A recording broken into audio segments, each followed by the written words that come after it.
evaluating expressions. Okay, so first of all, guys, what is an algebraic expression? An algebraic expression is an expression that contains one or more what? They're called variables. So write variables. So those letters are what we call variables. So one or more. You can have one, you can have two, you can have three, you could technically have 26. Probably will never happen, but it could. Okay? Now to evaluate. What's the word evaluate mean in math, everyone? So in order to solve, the first thing you have to do is it's called substitute. It's what you guys told me to do.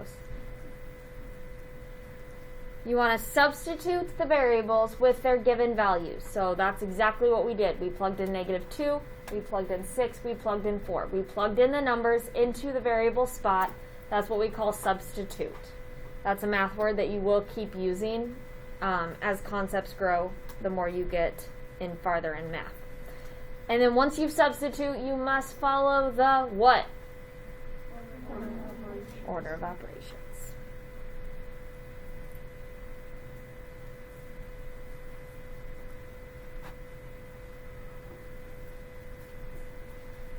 All right, so let's do number 1, guys. So that first step is to do what? Substitute. So everyone substitute.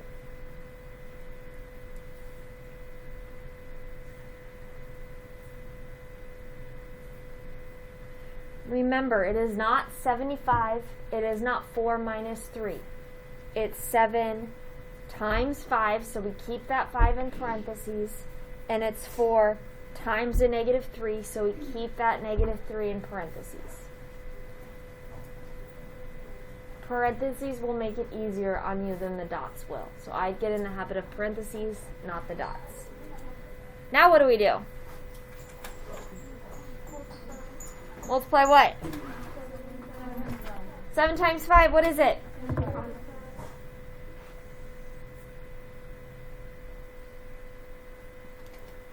Now what?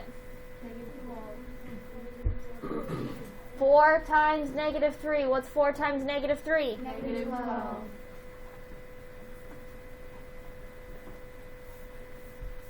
Notice, guys, I'm writing everything down. I'm not getting rid of any signs, any of those parentheses. I kept this parentheses because it's still a what? Negative. So it keeps that plus sign and that negative sign separate from each other. Now what? I subtract. Are my signs the same or different? Different. So it means I subtract. So 35 minus 12 is positive or negative? Positive. Why is it positive? Very good. Okay, that was a very basic one. Any questions on that at all? Okay, let's go do number 3, excuse me. Let's go do number 3. So what's my first step? Substitute. Good. Everyone substitute. Make sure you put the numbers that you're substituting in place inside parentheses. 3.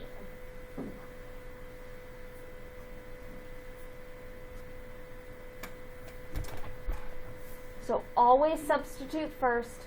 Always put the numbers you substitute inside parentheses. Then you can follow your order of operations, but you have to be really, really careful. Order of operations, guys. What always comes first? Parentheses. Now, do I technically have parentheses in here? No, because my parentheses only have one number on the inside. If there's only one number on the inside, it's not considered parentheses. So what comes after parentheses? Exponents. Now the question is I have a squared right here, but what number am I squaring? No, I am just squaring the -2. Because if I do 4 times -2 first, you multiplied before you did your exponent. Does that make sense, guys? You have to do the exponent first. So it is -2 squared. This is like saying 4 times a negative 2 squared. It's the same thing. You cannot multiply before you do your exponents. So do you see the difference there, guys? Does that make sense? So I have to do negative 2 squared. What does negative 2 squared mean? So it's a negative 2 times a negative 2, which is a... So it is 4 times 4. I'm still keeping that 4 in parentheses because otherwise I don't have an operation sign there. Plus 5. And that negative 2 is still in parentheses. Now what? Now what, everyone? 4 times 4.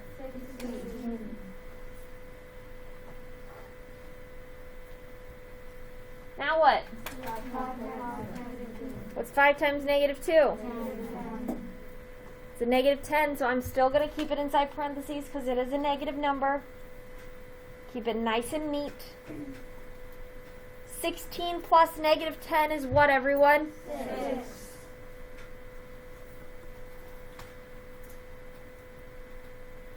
Did the exponent part make sense? Yes. Okay, do you see why you have to do just the exponent of the squared and not multiply first, right? Yes. Order of operations, guys. Okay. Yes, Gavin. This is, since the 2 is outside the parentheses, why would you, add the, or the 2 for a squared? Why is the squared, even though it's outside the parentheses, why are we doing it first before the subtraction?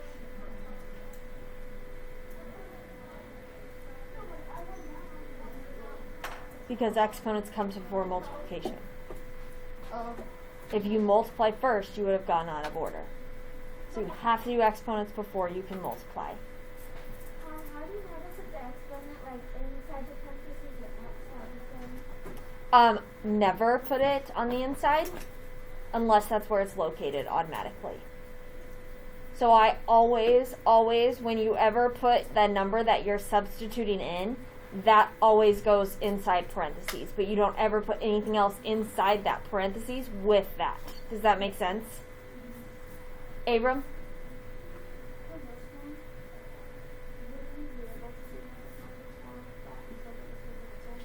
No.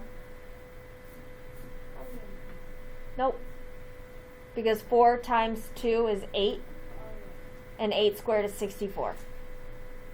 The only way you could do it is if you get lucky and you do your math wrong. Not saying it's it's possible. You can do your math wrong and still get it right. But you just get lucky that way. Okay, let's do another one. Number 6. Pick a problem. Which problem do you want to do? 5. 5. Okay, so first step, guys, plug in all of your numbers. Okay? Now this one's a little different, right? Because there's 2 numbers on the inside and it's inside parentheses, right? You guys see that? So this one, I am not putting parentheses around my 3 and my 2 because it's inside of parentheses. Does that make sense, everyone? It's already in parentheses. I'm not going to put parentheses around a 3 and I'm not going to put parentheses around the 2.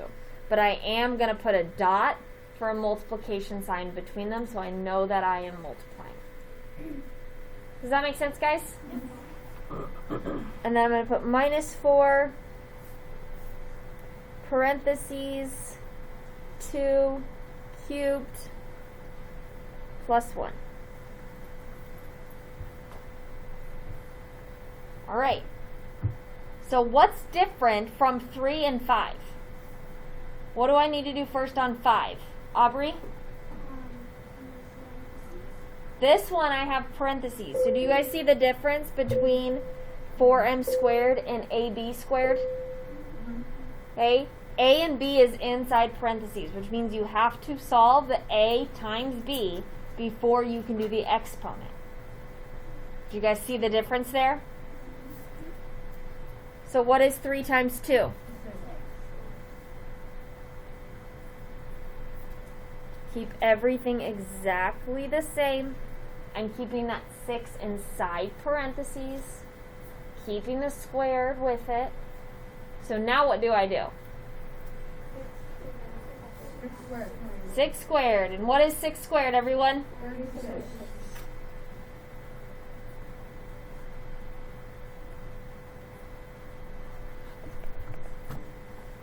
Now what, everyone? 2 squared. 2 cubed. So remember, this is just 2 to the 3rd power. You are not multiplying here because that 4 is not in the parentheses with the 2. So you have to do the exponent first. So 2 cubed is what? 8. Keep it inside those parentheses. Now what? 4 times 8. What's 4 times 8?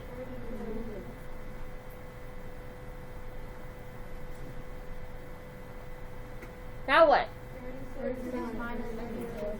Which is? 4. And 4 plus 1 is? 5. Okay, I really need to make sure. So do you guys understand the difference between when you multiply first versus when you do the exponent first? Yes. Okay.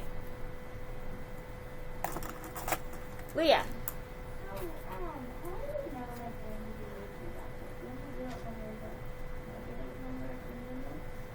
they're when there's negative numbers or when it's not a normal subtraction problem. 36 minus 32, you've been doing since like 1st or 2nd grade. So that you don't need leave change opposite on. Does that make sense? If there's like, let's say it was 32 minus 36, would you do that? Then you would want to do it. Okay, so As long as you know, if it was 32 minus 36, the answer's still 4, but it's a negative 4. And so you would just forget that negative sign. Now, I'm not saying you have to write out your leave change opposite anymore, but if you don't like physically think about it or do it, you would just make it the answer wrong. Does that make sense, Leah?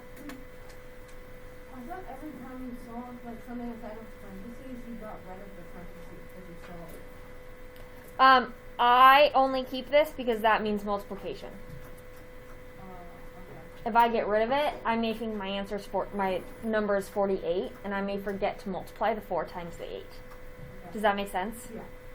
Bella. So I could just not put the same parentheses but have a multiply sign.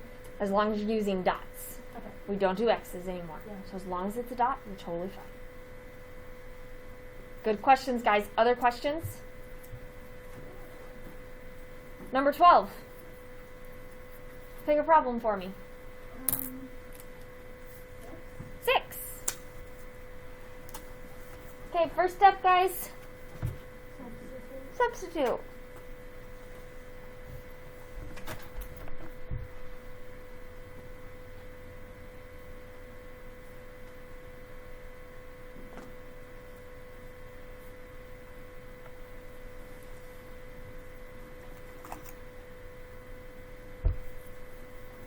$16. What do I do first? you can do 2 times maybe 5. Something I gotta do before I can multiply. Change the -5 to +5 Why? because it has the parentheses of absolute value. Excellent. I have to do absolute value first, right, guys? So it's the absolute value of -5. 5. Okay, so once I've done the absolute value, I still keep it inside parentheses, or that's where you would put a dot for multiplication, okay? I just change it to parentheses once I have done the absolute value and have gotten rid of it. 20, what do I do now? Multiplication Which one? and the first one. Good, what's 2 times 5, everyone?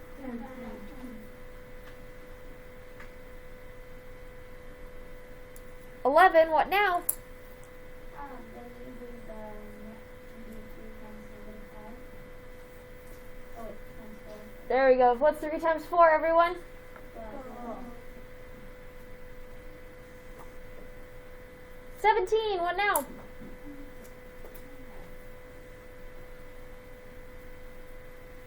Oh.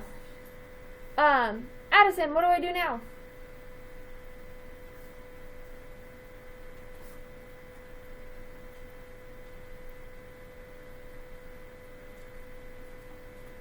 Perfect. Guys, what's 12 times negative 5? 16. Negative 16. Okay, here's the tricky part. Okay, so I have 10 and I have negative 60, right? Is this negative sign the same thing as this subtraction sign? They're two separate signs. Yeah. Okay, which means I need a minus sign and a negative sign. Is that understood? They are not the same sign. They are separate. So I have 10 minus a negative 60. Does that make sense to everyone? Yeah. What do I do now? You do change opposite. Leave change opposite.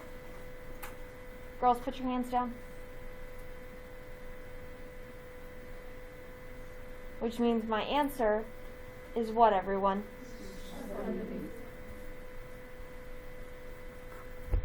Because you end up doing 10 plus 60. Does that make sense, you guys? Yep. Okay, now put your hand down. Now I know a lot of people are like, I did 4 times negative 5 first, or I did 3 times negative 5 first. Are you going to get the same answer? Yeah. Yeah, because multiplication can be done in any order, right, guys? But what do you need to get in the habit of? Left to right. Left to right. Left to right. Get in the habit. If you're not in that habit, guys, that's where we make errors. The amount of people that I've seen that multiply and then divide, but they don't go in order from left to right, especially on the quizzes that I've been grading, that's a big mistake that I see.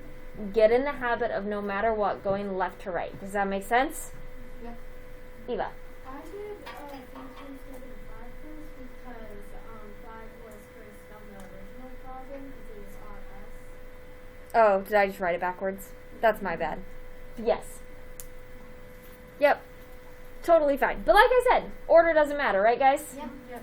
So yes. One more problem together as a class. Gavin, number 2. Pick a problem for me. Number 2. 2. I'm also number 3. I'm number Oh, you're number 3. Sorry. Claire, you get to pick a problem. 2. First things first, substitute.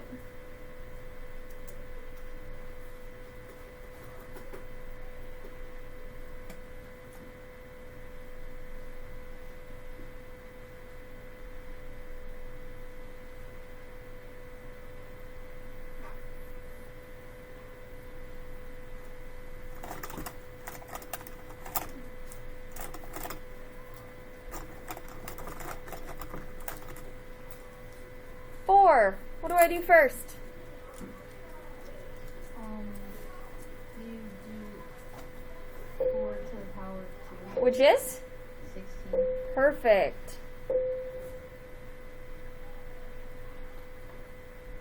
21. What do I do now? I'm going to do 7 to 4 you have to divide it, and then you can do 7 to the power of 2. Which is? 49. Excellent.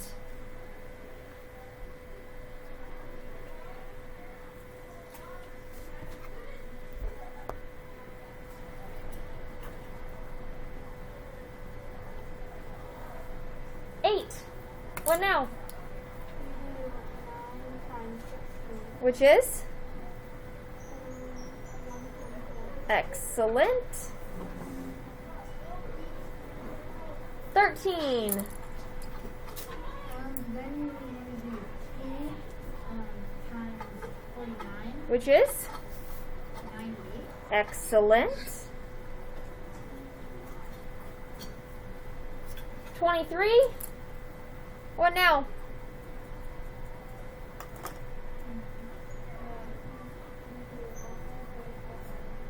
Which is? Perfect. So really, guys, this is almost the same thing we've been doing for the last couple days, right? Yeah. The only difference is you got to plug in some numbers to go along with it, right? Okay, so I'm going to stop.